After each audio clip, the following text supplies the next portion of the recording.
Hey, what's up everyone? Morey Croson here, and that clip was actually from last year when I hit 20 miles per hour for the first time. I've actually been able to do it twice where I ended up getting up to 22 miles an hour the first time. I ended up hurting myself, getting a little bit of a hamstring injury, having to rehab from that, had to start at about 17 miles an hour, and now I've worked myself back up to being able to run over 20 miles an hour. And that's really the main theme of the video here today, is to talk about how to get over 20 miles per hour in your sprinting. And now that I've done it twice, I feel very confident being able to go over exactly what you need to do.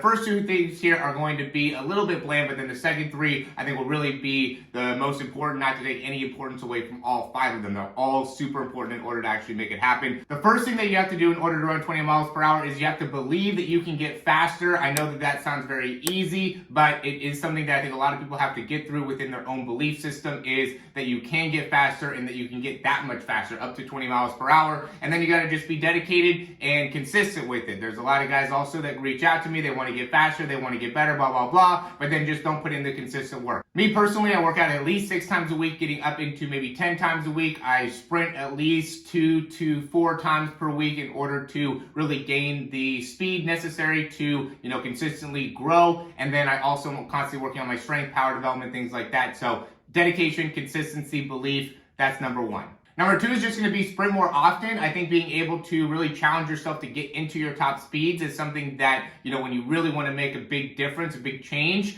then you have to do that more consistently. So what I'll do is, go through deadlifts, some of the strength consistency, some of the power consistencies, and then I'll just have a week where I'm dedicated to just reaching that top speed and challenging that top speed. And that's usually where I'll start to see some growth as, I'm starting to utilize the strength and the power improvements and seeing it into my actual sprinting. But I see too many people that are trying to, get faster, but are not actually sprinting. You do too much stuff in the weight room, do too much just, jumping exercise, stuff like that. You got to sprint. You got to push yourself to that limit so you can understand, one, how much further you can go, and two, what are some of the things that you need to work on in order to actually make the improvements within your sprint. Number 3 is strength development. Now, I want to emphasize when it comes to developing strength, you do want to have some understanding of what it is that you need to work on in order to actually make the improvements. So some of the things that helped me out were Nordic hamstring curls, getting my hamstrings stronger. We're working on my calf extension and my calf strength in general, working on my anterior tibialis strength,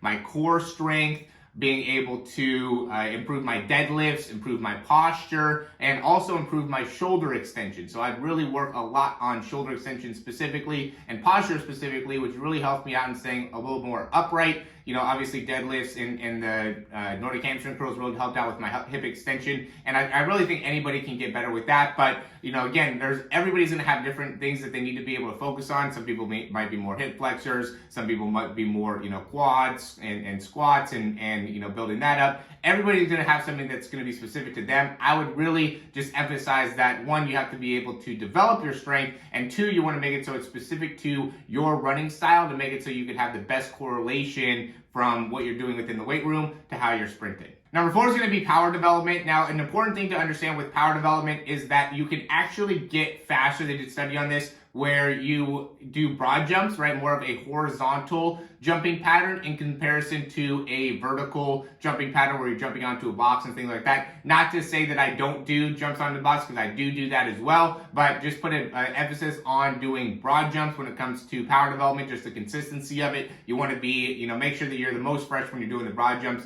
You could do some of the box jumps, maybe later on into the workout, or even implement that into some of the strength-based stuff. And then also I do a lot of, single leg broad jumps, depth jumps, just single leg jumps in general, like tuck jumps, where you're just working on that stabilization on one foot. And, and regular depth jumps I think are great as well. Lateral jumps like over box, those are all really great things to be able to develop your power and make sure that you're able to control your legs to the best of your ability to make it so you can really improve that foot contact time. When it comes to power development, yeah, it has a bit to do with, your ability to generate force off the ground, right, when you're sprinting, but I think it has a big impact on your contact time and make sure that you're able to efficiently hit the ground and then get right back off the ground. The fifth and final thing here is going to be your sprinting technique. I think this is the most important part of it all, just because if you don't have the right technique, you're not going to be able to actually achieve getting to 20 plus miles per hour. But what comes with technique has to do with all of the 4 that we went through before. That's why I saved this for last. And what I think is important here is being able to look at your technique and based off what you're seeing, being able to then see what it is that you need to improve in the weight room and in your, whenever you're working out. So, you don't want to be working out just to work out, right? You don't want to be following, some strength-based program that is just saying, doing 5 sets of 5 squats or, doing this many deadlifts or doing this jumping program to make it so you can dunk and think that that's going to improve your ability to run faster. You will see some incremental gains, but in order to see the fastest improvement in your sprinting technique and sprinting miles per hour, how fast you can actually run, is to make it as specific as you can when you work out. So whatever it is that you're seeing within your technique that needs to improve, you need to be able to work on that specific thing when you're working out. Again, whether that's strength, whether that's power, whether that's your core strength, whatever it ends up being, you got to be able to recognize it and then work on it. And that's where I'd love to be able to help you out as well, just because I do this a lot with athletes. I've seen a lot of great improvements from the sprinting perspective because